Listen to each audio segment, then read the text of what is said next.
how effective that you are, of how much you can do more, you know, and maybe that will create a ripple effect. And before you know, we achieve what we must achieve.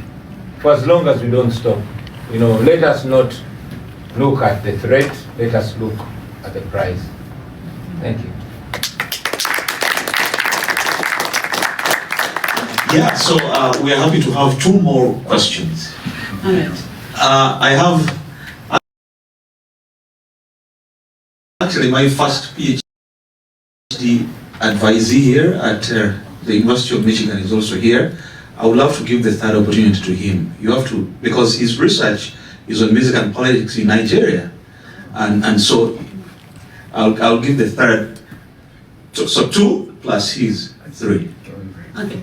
Yeah, but briefly, go ahead. Okay, thank you very much, His Excellence, and yeah, for all the insightful aspects that you have shared. I'm glad that you touched on the dictators of Africa, Mugabe's, obviously Museveni's, and many others established the frontline states. And of course, some well-respected statesmen like Kenneth Kaunda's, Judith Nyerere's, and many Samora Machel's and many others were quite progressive. So my question is, what's the game plan? Because definitely you do have your own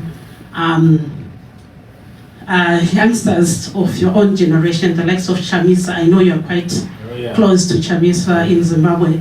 And the same modus operandi, I think Uganda and Zimbabwe are quite twins in a way when you talk about this politics of dictatorship, because whatever is happening in Uganda is what is happening in Zimbabwe right now, and constitutional changes, if I might be allowed to say, and many other atrocities, especially when it comes to human rights violation. So I understand that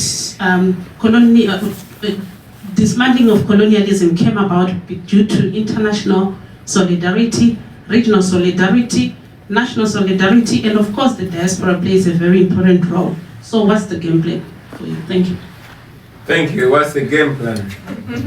Oh man. The other question. The next question. I forgot to say I'm Janet Munakamwe, UMEP scholar, African Studies Center, based in South Africa. Thank you. Hi, I'm Shakira. I'm from Uganda. My question is going to be brief. So, as we all know, not all of us, but Ugandans that are here and back home, we know healthcare system is sucks. Last summer I got a chance to go back home and I was shadowing at Barat Referral Hospital, where people die left and right. It was horrible. Yes, death is inevitable, but sometimes it can be avoided. But people couldn't afford 2,000 shillings, which is less than $1, to buy medical supplies. And this is supposed to be a government hospital. So my question to you, Mr. President, is, so I'm going to manifest. When you become the president or your party,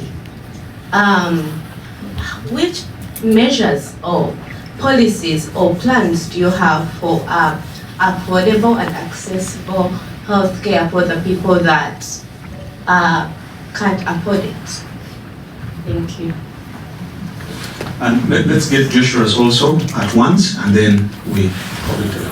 Okay, thank you so much for coming to speak with us. As Charles said, I'm his PhD student, so Joshua Kurobo in the School of Music, Theater, and Dance, as an ethnomusicologist. But yeah, I have so many questions I'd love to ask you, but I will just ask one that's very simple. I know that you brought up this love of Bob Marley. Been reading the works, that Charles has written on you and your kind of early political activism, even when it was over this, One Love Beach that became a very contested place. But I'm just wondering about, when thinking about popular music and reggae, for example, like where did that love of Bob Marley come from? Are there other reggae artists that you're inspired by? And how does, the work that they put in with their music, and of course their own sort of political trials and tribulations, how do those sorts of things inspire? Because of course Bob Marley was fighting this larger gang war in Jamaica, but I mean that was kind of that was overshadowed by what was this larger battle between communism and capitalism. And so I'm just wondering how some of these elements might come out in your musical work. And then if I could just add a quick one, I'm thinking about Fela Kuti, and something similar happened between him and the military, right? Even I don't think he wasn't even really that politically inclined at the time, but he was saying things that the military didn't like. And so of course they came to his home, they beat so many people, they threw his mother out the window, which she eventually succumbed to her injuries.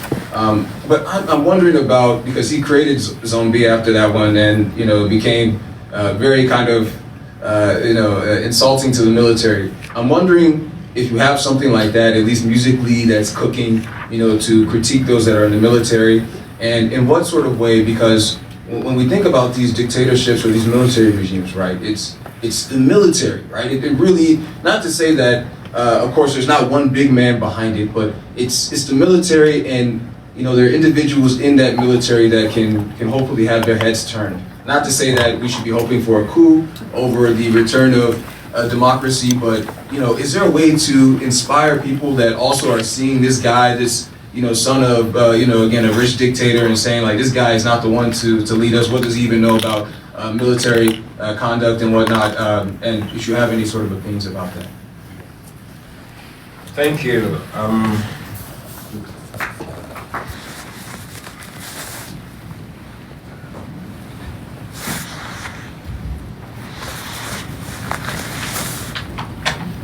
Interesting questions, and sadly it's the last batch of questions, but I hope my humble answers will communicate to you effectively. Now,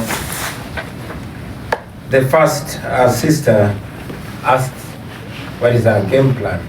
Maybe I should attempt your question last. Let me go from down. Let me start with the brother who asked me about the music, where I got the love of the music, such protest music, activist music, revolutionary music, and whether I am doing anything more of the same. Yes, I got inspired not only by Bob Marley. I mean, here I speak of Bob Marley because Bob Marley was more international.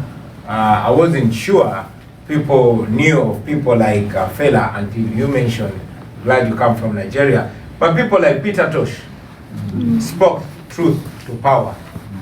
I mean, people like, without a doubt, Fela Anikulapo Kuti, amazing guy. He took so many beatings from the Nigerian military. And he spoke my mind then, he spoke my mind even before I was born, when he called them zombies. Because, I mean, these soldiers, if they're not zombies, what are they? There's a song that I sang, and it was dedicated to the soldiers. They say, Afande, I'm not fighting you, I am fighting for you. I am fighting for your children. Your children go to the same hospitals, sick hospitals as mine. Your wife will die giving birth, like many of our wives do die. You buy groceries from the same market. The misrule affects you the same. But when they order you to beat me for speaking against what's wrong, for defending what is right, I don't understand you.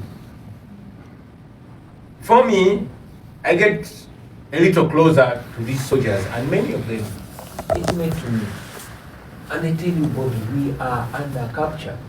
I mean, I was able to escape Uganda because many of them disagree with what's going on. And many of them were sent to arrest me, but instead they gave me information that kept me safe. So these soldiers are also captive. There's somebody who wrote and said that there are no bad soldiers, there are only bad commanders, and I agree with the writer. So it is the bad commanders. And indeed, in our effort to liberate Uganda and East Africa, we're not only liberating the people, we are liberating the soldiers and police officers too. And the first step for citizens is not to look at these police officers or military officers as enemies, but those that send them to brutalize their fellow citizens in order to keep the power of the few. Many of them, the Miriam Makebas, Eddie Grant, Hugh Masekela, you can name it. I know music is a very effective weapon against oppression. And like you heard, I introduced myself as an artist, as a musician, not as a politician. I would rather be known as an ordinary citizen. This will inspire them to know that them being ordinary citizens can actually also do what I'm doing or even better. So yes, I'm still doing music. And now that I have a little bit of safety and sanity, I'm going to hit studio again and wait for some vibes from me. Yeah. For those out there, follow me on X, Bobby Wine. Follow me on Facebook, on Instagram, and we can keep the link, we can keep communicating, we can keep inspiring each other. Of course, you talked about encouraging coups.